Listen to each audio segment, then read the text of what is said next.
it's been confirmed that Ole Solskjaer will take over at Manchester United until the end of the season, with Mike Phelan being his first team coach.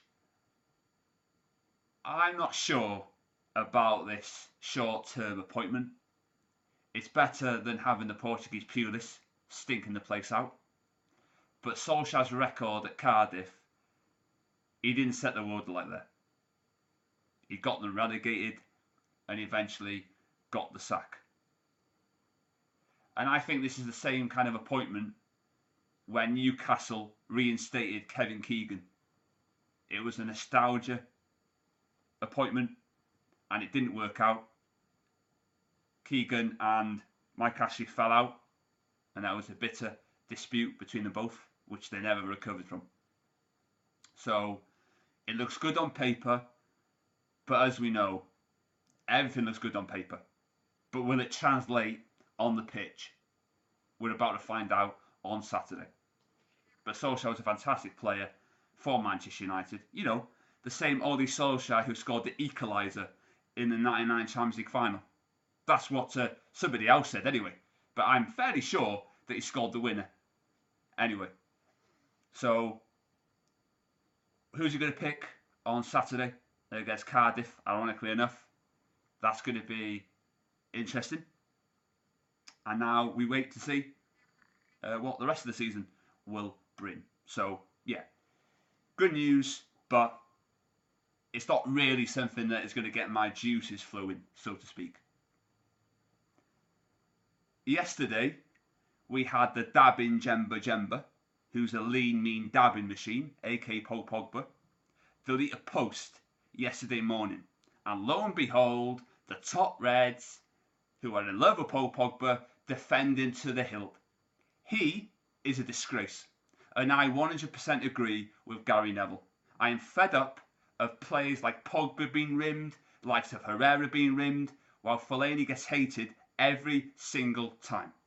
Criticise Marouane Fellaini when he doesn't do the business. That's fair enough. I have my favourite players. That's fair enough. But you have to be even-handed. Somebody on the radio yesterday blamed Marouane Fellaini for what's gone on at Old Trafford. 3 different managers have picked him. And they will say, whoever they are, oh, but the fans cannot be all wrong. But I can say the same about the managers. And he deserves respect. And Paul Pogba deliberately posted that picture yesterday. But you've all been brainwashed. Paul Pogba is the captain of his own ship. And you just remember this as well. Pogba and Fellaini are good mates. They were pictured on holiday together.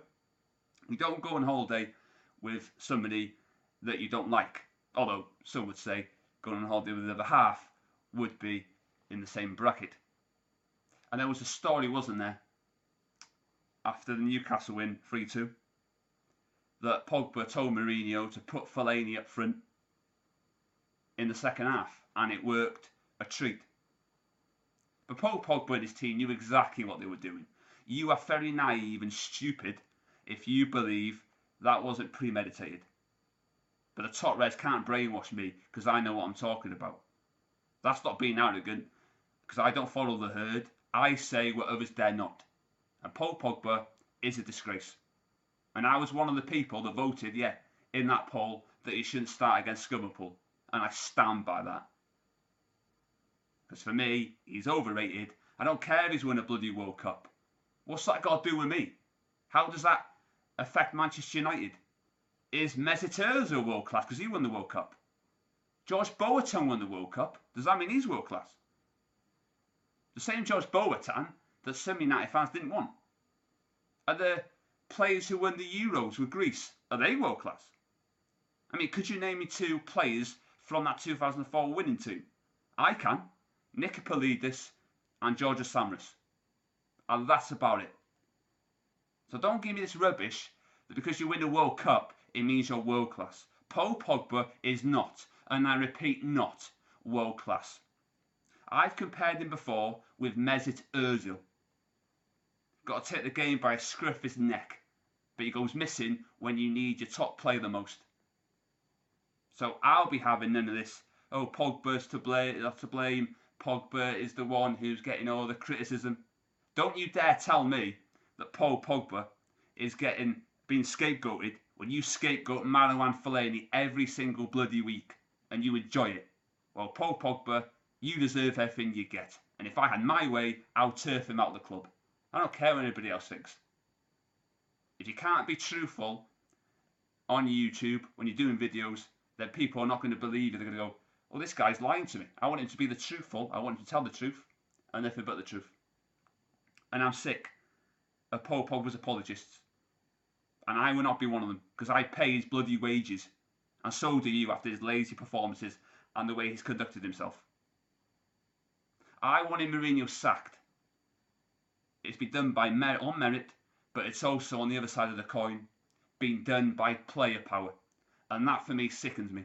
When I saw the players walking around the pitch against West Ham a couple of months back, that was scary. But they said, didn't they? United players will not turn on the manager like the Chelsea players did. And lo and behold, that's what happened. And that's a shame. It really is a shame. Never thought I would see the day. But there you go.